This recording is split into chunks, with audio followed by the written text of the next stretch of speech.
7 profound Zen stories of human kindness to help you sleep peacefully.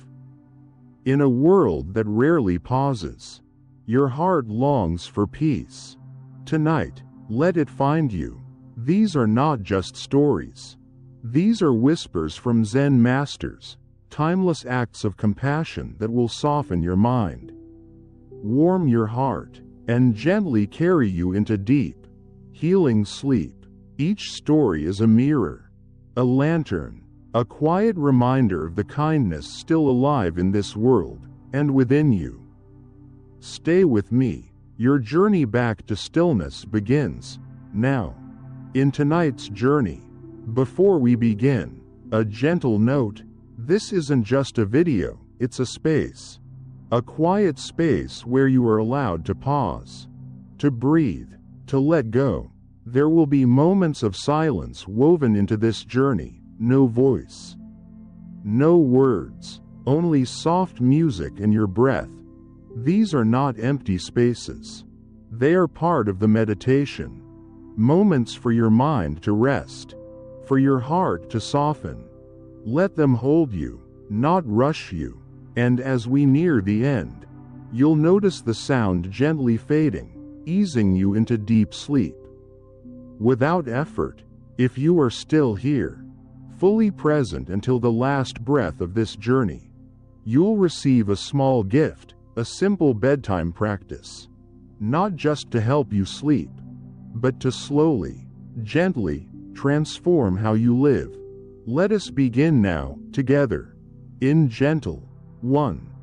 The gentle power of Zen kindness.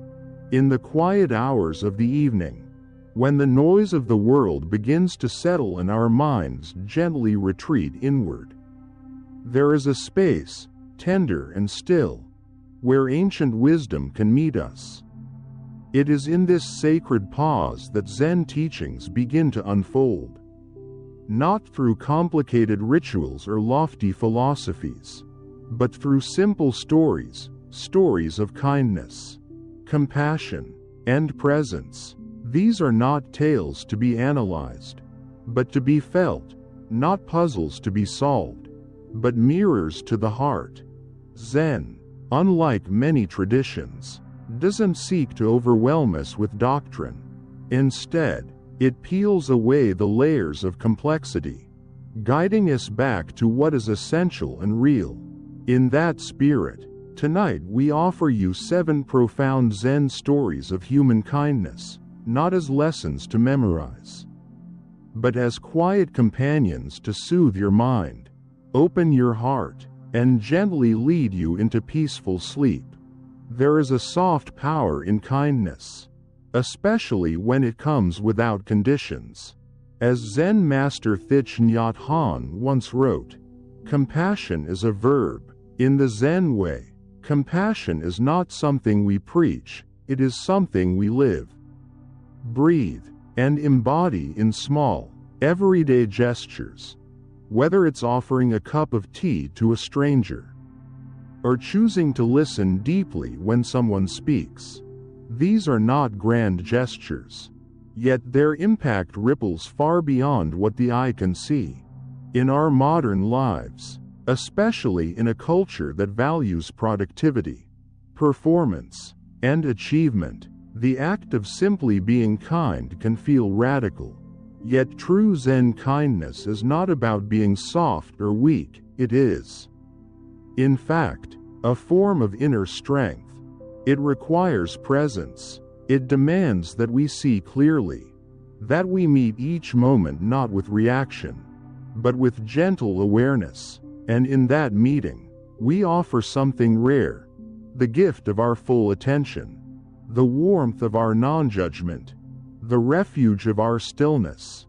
Buddha himself once taught, thousands of candles can be lit from a single candle, and the life of the candle will not be shortened. This is the essence of tonight's journey. Each story you will hear is a candle, illuminating not only the path of those who were helped, but also our own. As we listen, softly, slowly, these tales will begin to light our inner landscape, guiding us away from the restlessness of thought and toward the spacious quiet where peace lives. Perhaps, by the end of this journey, you'll come to realize that kindness is not just something we offer to others. It is something we extend to ourselves. In a world that constantly demands we be more, do more, achieve more, kindness allows us to simply be. So as you lay back, breathe gently, and allow yourself to listen, know that you are entering a space not of escape, but of return. Return to your breath, return to your heart, return to that calm, luminous stillness that Zen calls your original face before you were born. Let the stories begin, not with urgency, but with grace. Let kindness be your pillow tonight. Let Zen guide your rest. 2. The story of the old monk and the thief, kindness without judgment. It was a cold night in the mountains. The moon hung silently above the trees, casting silver light over the roof of a humble Zen monastery nestled in the forest. Inside, an old monk sat in quiet meditation, wrapped in the stillness that only decades of practice could bring. His life was simple, no possessions, no attachments, no fear, just breath and awareness.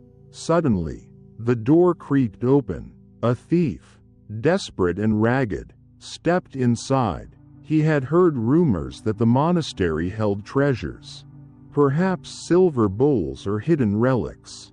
But there was nothing to take, just empty mats, a kettle, and the old monk himself, sitting calmly in the candlelight.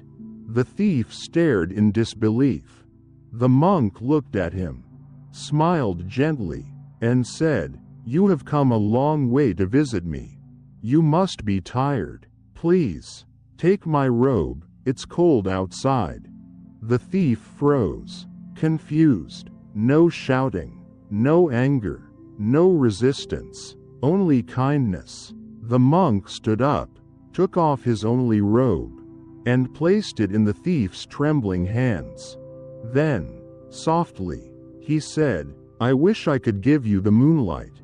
2. The thief, ashamed and silent, turned and left. Later that night, as the old monk sat shivering, he gazed out the window at the clear winter sky and whispered, "Poor man, I wish I could have given him more." This story, quiet and unassuming, has been told in Zen circles for centuries. It is not about poverty or crime. It is about the deep compassion that arises when we stop judging others and begin seeing them as they are: lost, hurting, human. In Zen, kindness is not selective. It is not reserved for those we deem worthy. It flows from awareness, from understanding that even the one who wrongs us may be suffering more than we know.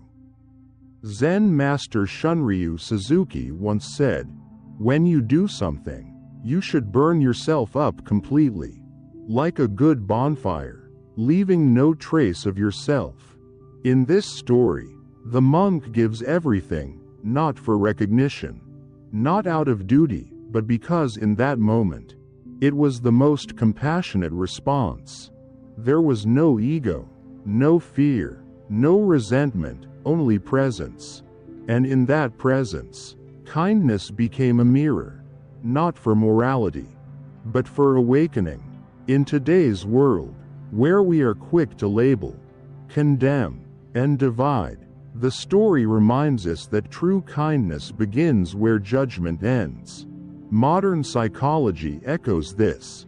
Dr. Carl Rogers, a pioneering humanist psychologist, once emphasized the healing power of unconditional positive regard, the capacity to hold space for someone, not because they deserve it, but because they are human. Tonight, as you prepare to rest, let this story soften the edges of your heart. Perhaps there is someone you've judged harshly, someone whose actions you couldn't understand. What if, instead of judgment, you offered them quiet compassion? What if you saw not the crime, but the cold that led them there? Let go. Let this gentle wisdom settle into your body like warm tea on a winter night. Forgiveness does not mean forgetting, but it does mean freeing yourself from the weight of resistance. And in that release, in that warmth, the mind begins to rest. The body follows. The heart opens. Sleep comes, unforced, natural, peaceful. The monk had nothing, yet he gave everything. In that giving, we are reminded, the most powerful kindness is not loud. It is silent, spacious, and free, just like the moonlight. 3. The broken bowl. Kindness in accepting imperfection. In a quiet Zen temple high in the hills of Kyoto, a young novice monk moved through the dim corridors at dawn, carrying a delicate ceramic bowl. It was his morning duty to fetch water from the well, a task he took pride in.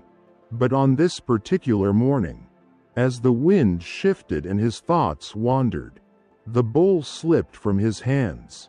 A sharp crack echoed through the courtyard as it shattered against the stone path.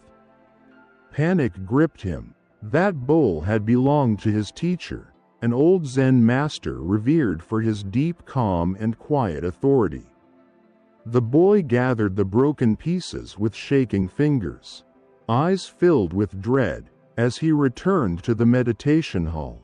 He expected harsh words, disappointment, perhaps punishment, but when he knelt before the master and offered the fragments with trembling hands, the old man simply looked at them, then at the boy, and smiled. "This bowl has served its purpose," he said. "Now, it becomes part of the earth again." And that was all. In that simple response lay a profound act of kindness, not in words, but in being.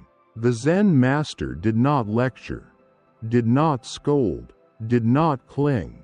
He accepted the moment fully, including its loss. In doing so, he allowed the young monk to also accept it, to release his fear and shame, and to learn something far greater than how to carry a bowl.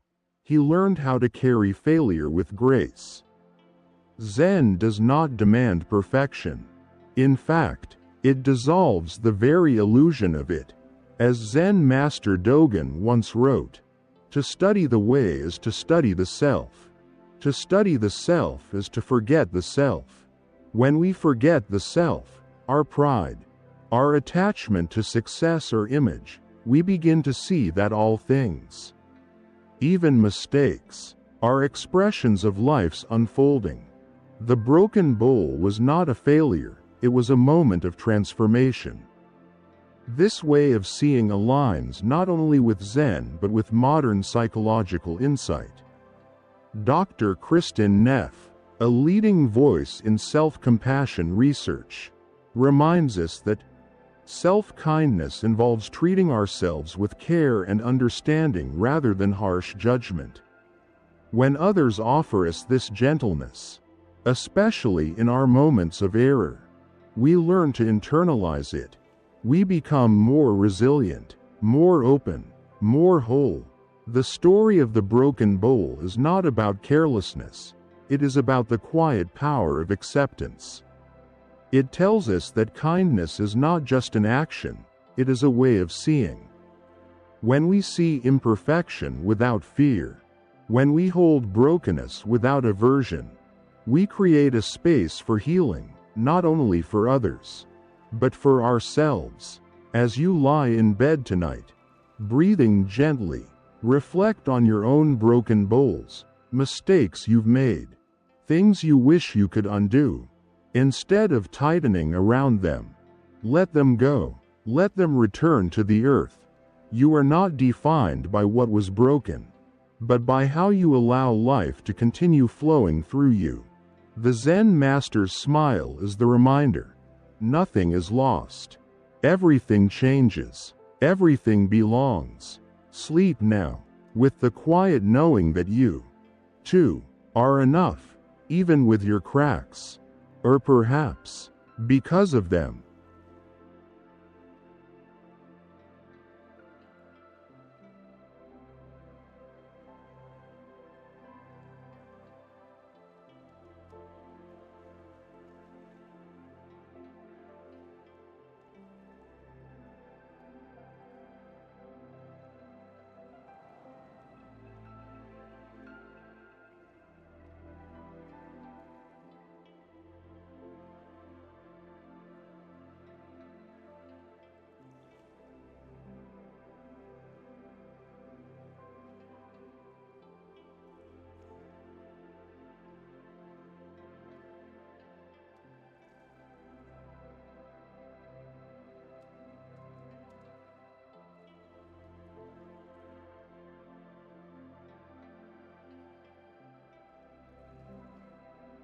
Four. Carrying the woman, kindness beyond social norms. Two Zen monks, Tanzen and Aikido, were traveling together down a muddy road after heavy rains. As they turned a corner, they came upon a young woman in a fine silk kimono, standing helpless at the edge of a large puddle. She was afraid to cross, lest her clothes be soiled. Without hesitation, Tanzen walked over, gently lifted the woman in his arms, and carried her across to the other side. She bowed in gratitude and continued on her way. Hours passed. The monks walked in silence until, finally, Aikido, clearly agitated, said, "We monks are not supposed to touch women, especially young and beautiful ones. Why did you do that?" Tanzen simply replied, "I put the woman down hours ago. Are you still carrying her?" This story, so simple and brief, has echoed through generations of Zen students not because of its scandal, but because of its clarity. It illustrates a core Zen teaching. True kindness is not constrained by rules, appearances, or attachments. It flows from presence, pure and free, and ends when its purpose is complete. Tanzen's act was not about rebellion. It was about compassion without self. In our modern world, we are often weighed down not by what we do, but by what we refuse to release. We carry grudges, judgments, and inner conflicts long after the moment has passed. We may do what is right, but then replay it, question it, judge it, or seek validation for it. Aikido's struggle was not with the act, but with his inner resistance. And so many of us live in that space, between what happened and what we refuse to let go of. Zen invites us to act fully and then release completely. There is no virtue in holding on. As Zen master Thich Nhat Hanh once said, "Letting go gives us freedom, and freedom is the only condition for happiness."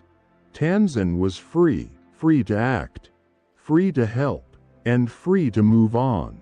Aikido, bound by dogma and attachment, remained stuck in the past. Acts of true kindness, especially those that defy expectations, are often misunderstood, but Zen teaches that compassion must be guided not by outer rules, but by inner stillness and deep awareness of what the moment requires. To act from that place is to respond, not react, to serve, not perform. This principle mirrors insights from Western psychology as well. The great humanistic psychologist Abraham Maslow noted that self-actualized individuals are often independent of culture and environment, not in opposition, but in freedom. They choose their actions based on inner truth, not social approval. In this sense, Tanzen's kindness was self-actualized, spontaneous, ethical, and fearless. As you drift toward sleep tonight, ask yourself, What are you still carrying? Whose opinion? What guilt? What mental commentary weighs on your heart? Imagine placing it down gently, as Tanzan did with the woman. The moment is gone, only your holding remains. Let the breath come in. Let it go. Each breath is a chance to release, to return, to rest. Kindness, when it is real, never burdens us. It liberates us from fear, from self, from the past. Sleep in that freedom tonight, and may you wake lighter tomorrow. 5. The empty teacup, kindness through listening. A professor of philosophy once visited a Zen master in hopes of learning about Zen. He arrived full of knowledge, pride, and eagerness to debate. As he began to speak at length about his own views, quoting theories, referencing scriptures, the Zen master listened quietly. Then, without a word, he began to pour tea into the professor's cup. The cup filled to the brim, but the master kept pouring. The tea overflowed, spilling onto the table. Startled, the professor exclaimed, "It's full. No more will go in." The master looked at him gently and said, "Like this cup, you are full of your own opinions and ideas. How can I show you Zen unless you first empty your cup?" This story has traveled far beyond Zen temples, becoming a quiet metaphor for something deeper than learning. It speaks of humility, but also of kindness. Not the loud, performative kind, but the patient and radical kindness of listening. In the Zen tradition, to truly listen is to be fully present, to empty oneself of expectation, judgment, or agenda. To listen is to offer another person the space to simply be, without interruption, without fixing, without needing them to change. In a world where conversation often feels like competition, who can speak more, know more, win more, the act of listening becomes an act of courage. And more importantly, an act of love. As Zen master D.T. Suzuki once said, Zen in its essence is the art of seeing into the nature of one's own being. But to see into our own nature, we must sometimes first quiet the noise of others, and more often, the noise of ourselves. When we listen deeply to another, we become like the empty teacup, receptive, still, open, and in doing so, we help the other person hear themselves more clearly. That is the kindness, not advice, not correction, but presence. It is one of the greatest gifts we can offer in a time when everyone seems to be speaking, but few are truly heard. The field of psychology calls this active listening, and Carl Rogers, the father of person-centered therapy, considered it the most powerful tool for healing. He believed that when people are deeply heard without judgment, they naturally grow, heal, and find clarity. In the quiet acceptance of another's experience, something sacred is born. As you lay down tonight, let this story remind you of how full your own cup may have become, brimming with worries, plans, judgments, regrets. Perhaps it's time to empty a little, to listen to yourself with the same gentleness you might offer a dear friend. What thoughts arise? What feelings are asking to be acknowledged? You don't need to fix them. Just listen. In this soft act of inward listening, you offer yourself the same kindness the Zen master offered the professor, a space of silence, a return to beginner's mind, a readiness for peace. So now, as your breath rises and falls, imagine the teacup empty, no pressure, no clinging, just space, spacious enough for stillness, for sleep, for the mystery of being. You do not need more tonight. You only need less thinking, less grasping, less noise, and in that less, you may find everything.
Six. The candle in the wind, quiet acts of kindness in the dark. Long ago, in a quiet mountain village, a young Zen novice was returning to his temple after evening meditation. The path was long and narrow, flanked by dense bamboo groves, and the only light came from the flickering candle he carried in his lantern. As he approached a bend in the trail, he noticed an old man standing alone, tapping his walking stick against the ground. It was clear the man could not see. He was blind and stranded in the growing darkness. The novice hesitated. He had been taught not to stray from his path, but something in the old man's quiet presence moved him. Without a word, he reached out, placed the lantern in the man's hand, and offered his own shoulder for support. They walked in silence through the forest until the temple gates came into view.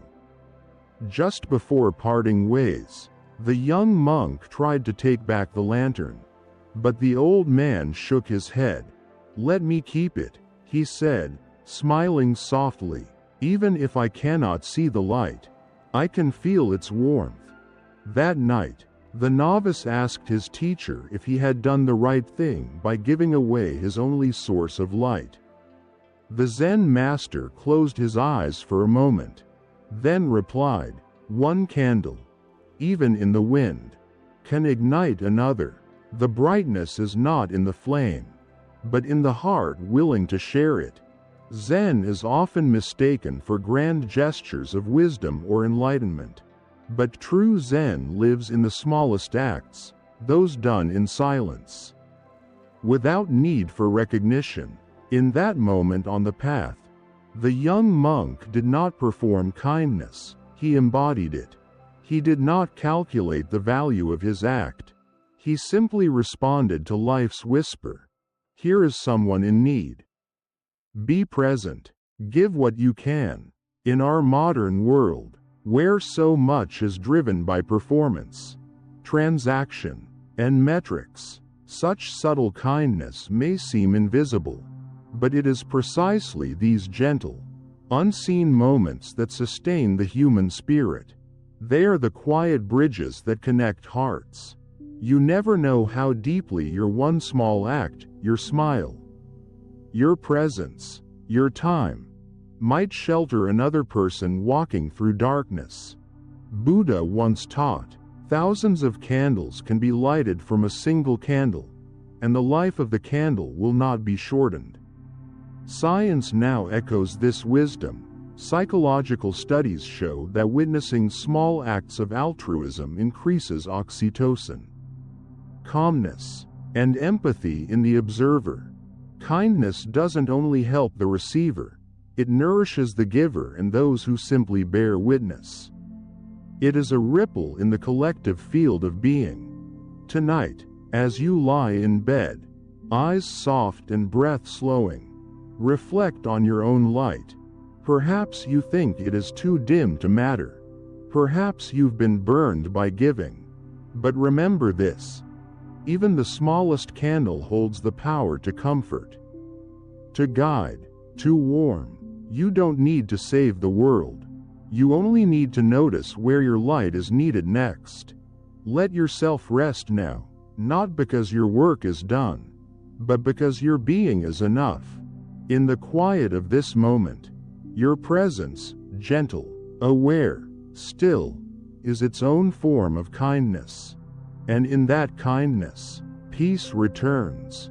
Let it carry you into sleep. 7. Falling asleep in the arms of compassion. The stories you've just heard of monks, bowls, candles, and quiet roads are not just ancient fables.